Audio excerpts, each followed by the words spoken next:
Hi, I'm Philip McCallion, and this is a re-recording of the webinar Exploring In-Person and Virtual Delivery of Evidence-Based Programs. We're going to do a number of things today. We're going to be talking about in-person virtual delivery, primarily of chronic disease self-management education programs. We're going to talk about some of the recruitment implications by delivery mode.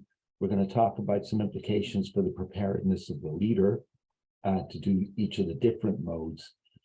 And then we're going to talk a little bit about your determining your own organization's readiness for perhaps delivering these programs in new ways.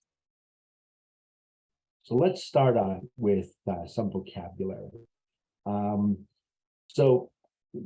think the first important distinction is between synchronous and asynchronous. When it's synchronous, we're delivering things in real time, even when we're delivering virtually. When it's asynchronous, we're making content available online and participants engage on their own schedule. So clearly there are some activities that in CDSME that must be delivered synchronously, and we're going to talk about that. And then there's this distinction between in-person, online, virtual, remote, and hybrid. So we're all pretty clear that in-person is 100% in-person for all participants, the leaders, and that it requires everybody to be physically present. In online delivery, well, everything can be online, and it can be either synchronous or asynchronous. In virtual, what we're really referring to is the platform on which the online class is held. When we talk about remote delivery, it's about something being delivered from a distance, and often it's replicating an in-person delivery. It's synchronous, and some of the content is housed in a virtual platform. And finally, when we talk about hybrid, it's delivered as a combination of in-person and remote during the same session or class series. So currently, SMRC, the suite of programs, does not currently allow hybrid delivery. So let's talk about some of these delivery modes. In-person, remote virtual, the toolkit with phone calls, and then the availability of the Canary Health online or internet delivery of CDSME. So I find this table to be really helpful because it lays out for each of the CDSME options what's possible. So clearly the base or sort of initially established chronic disease self-management program can be done in person, can be done remote virtual. You can utilize the toolkit. You can utilize the toolkit plus phone calls, but it can also be delivered via the internet, both by Canary and by Vivily. Except for the Canary internet version, there's an availability of a Spanish version. And then there are also both virtual and in-person options in a number of different languages that are listed here. But I would suggest that you go to SMRC's own website to see the most up-to-date information. Then as you start looking at the other CDSME options, you'll see that some are developed, but there are clearly different options that are available. And I think the biggest difference is whether or not they're available via Canary or Vivily to be delivered via the internet. You will see that most are available in Spanish, almost all are available in Spanish. However, there are very few options are delivered in other languages similar to the chronic disease self-management program. Just going to draw your attention to the Cancer Thriving and Surviving and the Building Better Caregivers options, as these are the newer SMRC CDSME versions. you may not be as familiar with those, and I encourage you again to go to the SMART website and get additional information. So then let's think about determining your organization's readiness for some of these new delivery modes. So some of the things to consider, really, let's start thinking about what your current capacity is, what your current infrastructure is, and that includes leaders who are available, and what you would need to build or sustain. Often we started these programs with grant funds. We started at a certain level of delivery, but what's the ongoing delivery that you want to have? You probably started as thinking that you were going to be delivering in person, and now you have this option to think about other forms of delivery.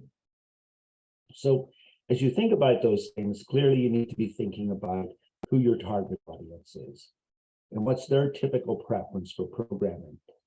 So perhaps you've not really tested this out or asked these questions.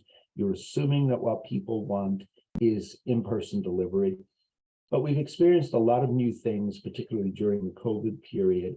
It's worth surveying your membership, worth surveying the people that you serve, and seeing if their preferences have changed. The other thing to think about, if you're thinking about utilizing a different delivery modality, is whether or not this will mean that you can reach new audiences. Perhaps there are groups that you couldn't reach before. And I always think about caregivers in that regard, that there were people who couldn't come out to the workshops, or perhaps shut-ins who couldn't come out to the workshops when they were in person, but perhaps you can reach them in new ways if you look at some of these different delivery modalities. So then you also need to think, is there new training or is there added training or supports that you would need if you're going to offer these programs in different modalities? And as you think about the decision as to whether or not to proceed, to think about whether or not adding a delivery modality would increase both access and increase engagement for the people that you're serving. So this is not something to undertake lightly. I think we really need to sort of step back, really think about your current capacity to deliver CDSMEs. Do you have sufficient trained staff or volunteers to deliver the program? And what's that going to mean if you're deciding to add different modalities? Do you have what you need with the current modalities that you implement? And do you have key staff coordinating your effort? And do they have the time needed to keep things going? And then sort of as you think about additional modalities, to think about whether or not there are some new opportunities to partner. Are there partners who can help your organization sustain current capacity? And then as you think about the potential to both sustain your current capacity and to add additional modalities, to think about where does this work fit in your organization's budget? Is it really embedded within your existing budget, or is it funded through grants and contracts and other time-limited resources? And what does that mean for the future of the delivery of these kinds of programs? I think as you prepare to perhaps potentially extend or sustain your programs, to think about, are there communities and partners that you already engage with or you would like to engage with? To think about, certainly to begin with the relationships you've established in order to facilitate recruitment, but also to think about what relationships would you need to establish. Think about what the competition is for your programming. So there's competition because other people are providing the programs, and I think we all have to sort of step back and think about, do we really want to compete around the same programs? But also to think about, that you have a group of people who are likely to participate in programming. Do you have other things going on that reduce the likelihood that people will engage? But equally, if you have other types of programming going on, are they potentially audiences for these new efforts around CDSMEs? to think about what strategies you would use to engage perhaps different communities than you previously served. And I think that this is always a very attractive piece for providers to think about, okay, there are groups that I serve, there are other groups that I don't have as much access to, I've not done as much for. Well, how can I interest those groups both in what I provide, but also more specifically in these programs? To think about what efforts you've made in the past to engage with communities, and then to think about, are there those ongoing collaborations and partnerships that exist? How might they be utilized to expand utilization of CDSME? I always think about that often we are working with busy people who have competing demands, and to think about what's the message to our partners about what they'll likely receive in exchange, both as a provider, but also in our community, but also in terms of the members of their community. So then, we come down to then sort of making the decision as to whether or not we want to expand our programs. To think about what factors are driving your decision to deliver CDSMEs. Is there a mandate? Do you have a new funding source? Is it part of your mission?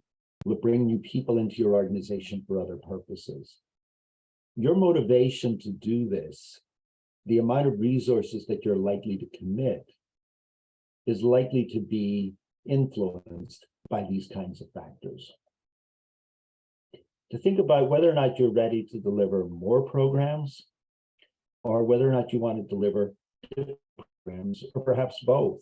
And again, I'd encourage you to go back to that chart that SMRC provides about the different CDSMEs that are available and the options that are possible with those different programs. So let's say you're successful and sort of you attract more people who want to take these programs. Can you manage this higher volume? We don't want to be in the business of making promises and then not delivering them. But yet at the same time, to be able to launch new programs, it is important to have a sense of whether or not you have a pool of participants and partners who are interested. And then also to think about what's it going to take to get them on board.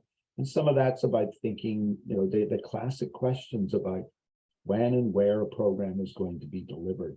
And that may be where thinking about virtual delivery might open up more opportunities to attract participants and partners who will become interested. So let's think about recruitment and retention in a little bit more detail. Retention is actually a very integral part of the recruitment planning process. We're going to be successful not just in getting people to join a program, but to stay with a program if we start out with their needs. Is this a program that's going to meet their needs, not just our program needs? So we all need to think about the impact you want your program to have on participants when you plan your implementation efforts. So as you design a program or you look to expand a program, think about the connections you're offering to people. Are there any supplementary experiences or programming that you can offer? For example, coordinating this around grocery runs, things like that, that help people to implement some of the things, or perhaps thinking about the senior center as well as offering the program. What are some of the physical activity programs that might be offered that we think about? We're going to be increasing people's interest in some activities. Will there be an opportunity for them to participate in those activities? To really think about how you tailor your communications with the participants who are enrolled, to really encourage them, to support them, to think about incentives, and those can be very low cost, but sort of things that sort of encourage people to want to keep coming. And then also to think about your program materials and your messaging. And are they targeted at the right literacy level? Are they expressing messages that the people you're wanting to attract and retain in these programs are really interested in? So then, as we think about all of this and we move to more formal recruiting of participants, think about who are your priority populations? And then where are you going to target your outreach efforts?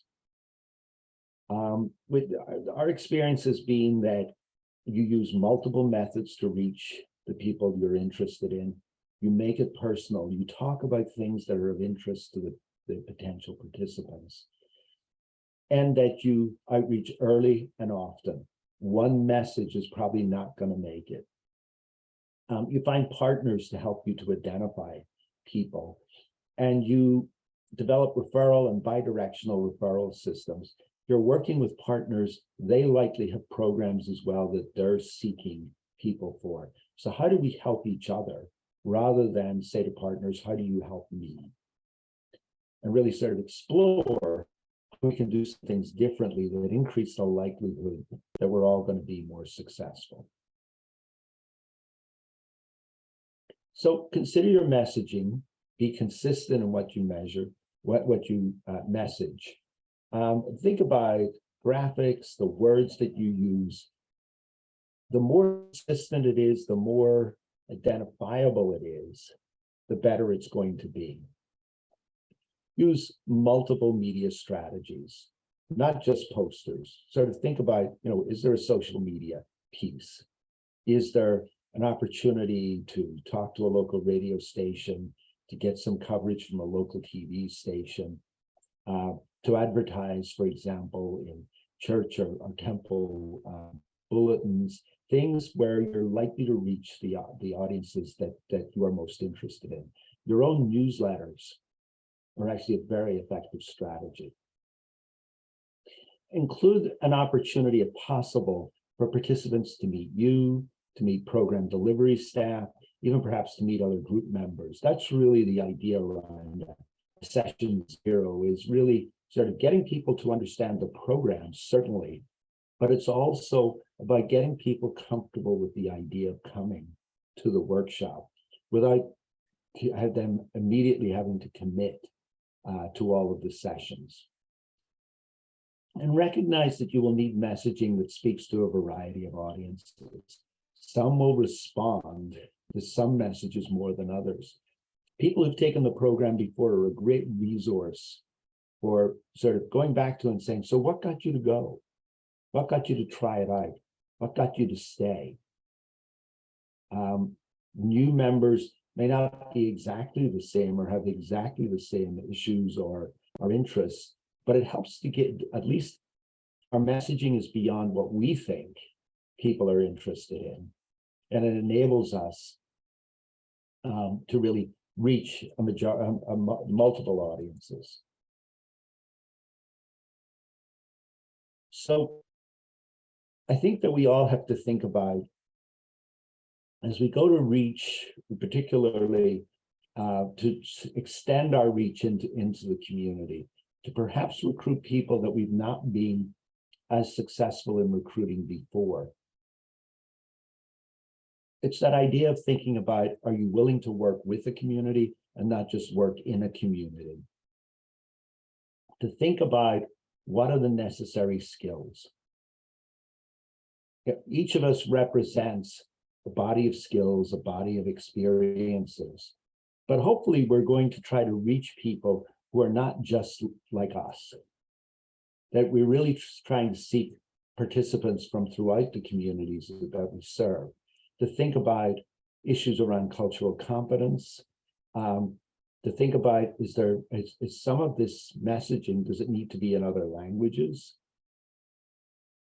But to realize that listening, taking time, and being clear that as an organization or as a person, you're making a long-term commitment to this work, that this won't be something you're here today, gone tomorrow, that you are looking, because recruitment is not simply about the workshop that's coming up.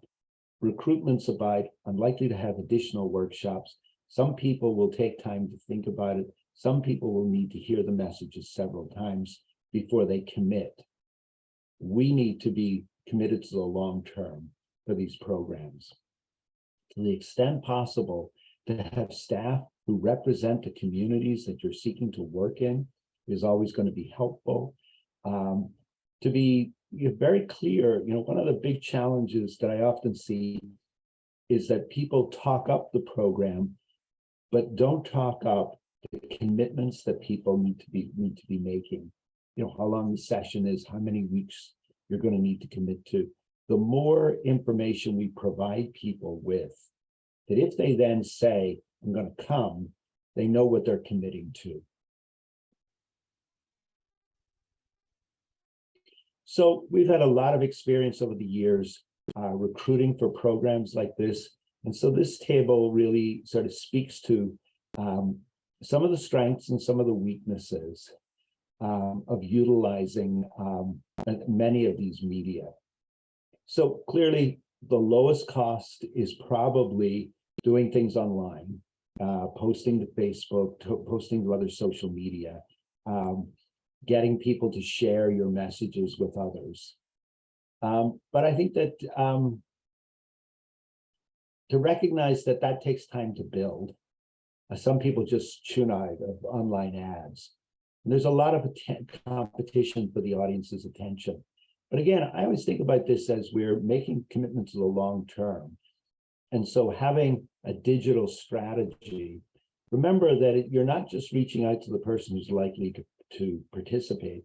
You're also sometimes reaching out to family members who might encourage the person to think about this. So really looking for ways in which, again, sort of it's multiple messages that are going to be effective. Newspapers tend to build audiences more quickly. So that is changing. We're seeing newspapers move much more to online rather than print versions. They can be high cost. There's a lot of things happening. Circulations are in serious decline. The paper is only available for a short period of time as well. So it can be an expensive way to get the information out there. But it definitely has its uses. And I suppose I think too about sort of some of this, particularly the small local papers, that some of our audiences read that cover to cover. And that's probably the group that you're going to reach doing newspaper advertising. As costs come from network or broadcast TV, there's a lot of competition. There's high production costs, but it has, there's something about the sight, the sound, the motion that gets people's attention more. It's got an immediacy about it. And, there are some programs that speak more to particular audiences than others. And so advertising around those programs may better reach your audience. A lower cost is probably cable TV. It's a little more cluttered than broadcast TV. Again, you've got the sight, sound, and motion. I think you really have to think there certainly about, what are the channels, what are the programs in which you want your ads to be placed. Despite all of the attention on digital and on TV, radio still reaches a lot of people. It's got lower costs, not really suited for getting an immediate response, but has that ability to build interest. And often people have, the radio's going on in the background as they're driving or as they're sitting at home. And, so that the repetition of messaging often can be very effective. So as you think about who your target audiences are, you really need to think about, first of all, which mode of program you've decided to deliver. Decide if there's an audience for that selected delivery mode. And if you're delivering multiple modes, so you're doing in person, or perhaps you're doing an online class, or perhaps you're doing the toolkit with phone support, it's important to think about what opportunities you have to expand your target audiences, who you're trying to reach. As you think about the messaging, think about how you're going to express to people what they can expect from being a part of the program. What are you offering and is it measurable for the participants? And to be able to talk about the demonstrated benefits of the program for past participants. And also to think about, we talk about the benefits to participants. These are evidence-based programs. There is research evidence to support them. But, so I think be able to talk about what the research evidence says, but being able to talk about what the benefits are for people just like me, people who live around the corner, down the street, in the next time, those messages are as powerful as the research findings. This is what it's done for people in your community. Are you interested in being involved? Are you interested in achieving those benefits? So we know that in all the years we've been delivering these programs, that there are some barriers to participating. There's the time issue, the transportation issue. I mentioned earlier about caregiving. Will this program be delivered in a language that's comfortable for me? There's, even though we may offer the program for free, there's, if you like, opportunity costs, so perhaps I'm not able to do other things. There's the cost of transportation, perhaps. So there are a lot of pragmatic things that influence participants. But then when you think about the program itself, sometimes people are not ready to make changes, or they're not wanting to change, and maybe they're not ready yet for the program. But we're going to continue to provide information so that when they feel more ready, that they can sign up. There's some mistrust sometimes. There's a stigma associated perhaps with the condition that is causing them to likely to benefit from something like chronic disease self-management education. But I think a big barrier for many participants is the delivery modality. How do I get to this program in this location at that time on a Tuesday afternoon? And is another modality going to help me overcome the barrier that's stopping me from participating? We need, regardless of the modality, we need to be thinking about that the programs themselves may represent a barrier. That, do we have program personnel that people can relate to? Who have an understanding of the communities they're working in? Simply because you live in a community does not necessarily mean that you live in the same neighborhoods as the people who you are working with. And it might seem relatively easy to you to find a supermarket and make healthier choices. Someone living some miles away may not have the same options that you do. We often recruit based on convenience. It's easier.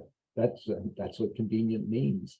But I think that we need to be looking at who are the populations, who are the groups, who are the individuals that are likely to benefit from these programs, and take a more systematic view on our recruitment.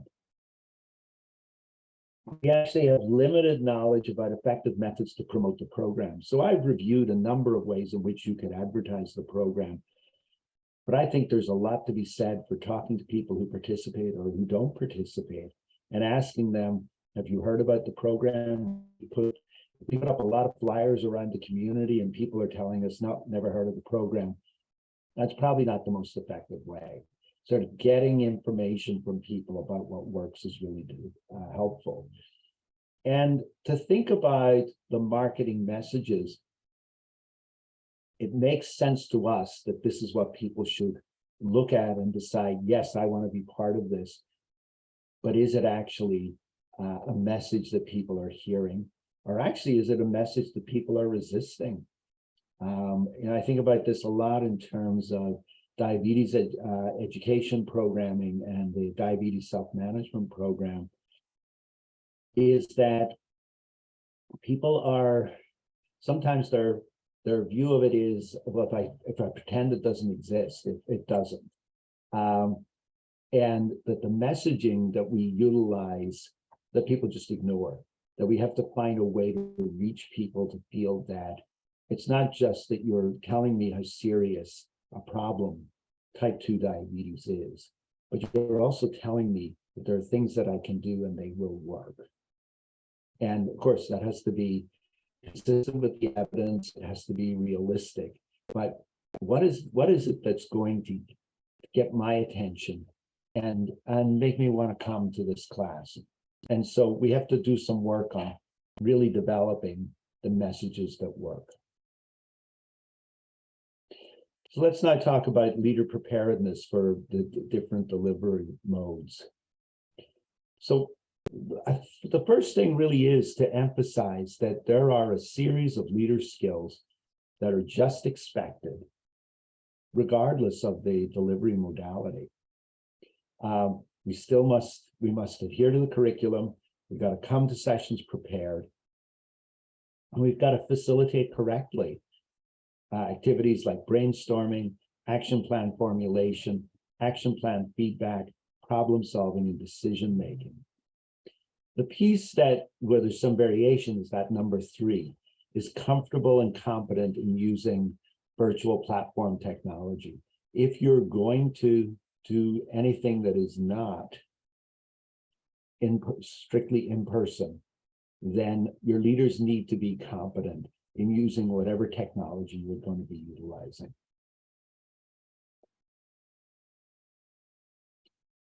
And again, sort of, we have all of these skills that we've been trained in as leaders: handling difficult group dynamics, ensuring everyone as the participant, the opportunity to participate, that we as a leader are comfortable speaking in front of a group. We're not judging people or their actions. We model the activities appropriately. We stick to the time and the agenda. And we listen to and incorporate feedback given by master trainers, because regardless of modality, there's still a need for master trainers to do some quality assurance. And the individual needs to work cooperatively with their co-leader. We still need 2 leaders, regardless of the platform that we're utilizing. So I'm not going to go through these 3 lists, but I want you to think about and look at sort of what's the same and what's different. The basic logistics, confidentiality, attendance reporting are all pretty much the same, regardless of the modality. When you start thinking about managing emergencies if they arise, well, clearly that's going to be a little bit different.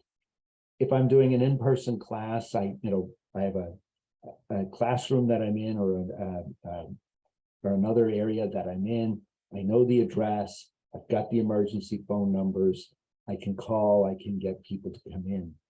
But if I'm doing something remotely or virtually, I still need to know what's going on for the person. I still need to know where they are. I need to know who I can call if they experience some kind of difficulty during the class. And I need to be able to direct emergency services to them. So having that address where people are becomes much more critical when people are not doing this in person. Regardless of modality, there should be an organizational policy of how you run your classes, how you manage problems, etc. And so the shared thing is that you follow the policy, but some aspects of the policies may be different. In person, we manage materials and charts. It's a very critical part of how you successfully run a class. when we're doing the toolkit supported by phone, it's much more about managing the mailings, engaging the group in phone discussions. In remote or virtual, we're managing not just what's happening on screen, we may be also be managing what people are typing in on the chat. One or other of the leaders is probably going to be providing some technical assistance. And in fact, some groups choose to have a person who, particularly in the first few classes, who just does technical assistance so that the two leaders can effectively run the class. So the message really is to think about how is it that you're going to manage the class in each of the modalities that you're going to do. What's the same? But then what are the different pieces and how are you going to manage those pieces? So quality assurance has always been a very critical part of the CDSMEs. And so this is equally true as we look at delivering these programs using different modalities. We need to be really examining our efforts. And so one of the things that we encourage people to think about is to do rapid evaluation or periodic evaluations, just to make sure that things are going as we expect. When we're doing this, it's important to keep it simple. Only seek to measure what can be measured, be realistic about how much can be tracked given your resources and time. And also not to just focus on the evaluation, but to think more broadly, think about quality, usefulness, uptake, and in particular, I always think about in terms of evaluation, how are you going to use the information that you gather? We're not so much looking directly at overall program service delivery impact, but it should be seen as contributing to that. So what we do in rapid evaluation is we're looking at sort of what's happening as we're delivering it. We're building the information that will help us to measure outcomes and impact overall. To think about when you're doing an evaluation, well, what's my objectives? Be clear about the questions you're asking, why and how you plan to answer them, and then select the key performance indicators that are most relevant. So I think that for CDSMEs, one of the most critical evaluation questions is whether or not people are coming back, whether or not people are participating. But equally, it's whether or not we're covering the material that we're supposed to be covering. Be thinking about those things, that when we are doing something different from what we've done before, are we achieving all the same things that we should be achieving? And are we helping people sufficiently that they want to come back and they want to participate?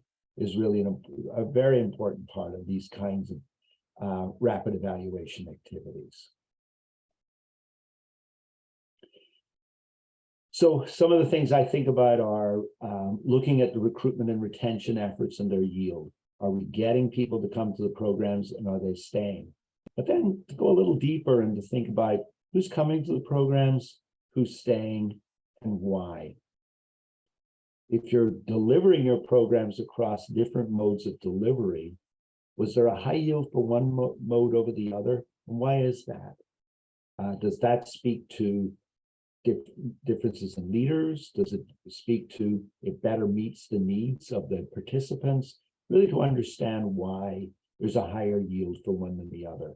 Simply because there's a high yield for one over the other does not mean then that the low yield mode should be abandoned, because perhaps there's a group of people who you really want to serve who are being served better through that. And so to try to understand that. But while quantitative data matters, it's also important that you listen to the experience of your participants, your leaders, and other team members. One of the things that I think that we should be thinking about is how much work is involved in each of the modes. And, are we getting the results that we want from the level of effort that we're expending? Now, sometimes that, as I said, you still see that there are people that you're serving or you're reaching that you wouldn't reach with other modes, and you can make that decision to continue to do that. But it should be a thoughtful decision, not, well, we said we'd do it, and so we're doing it. You know, as you think particularly for the future, and whether or not you want to continue to do the different modes, or you want to try something different, it really is about, you're going to be much more influenced by the experience of your participants, your leaders, your team members, talking to you about what this has really meant. So this was a webinar series. In the webinar session itself, at this point, we would have you fill out the post-webinar survey to share your experience. This is not available on this recording, but we do encourage you to watch for additional webinar presentations in the coming months. And reach out to certainly your representatives at NYSOFA, but also to us directly at Temple if you have successes or challenges to share. Thank you.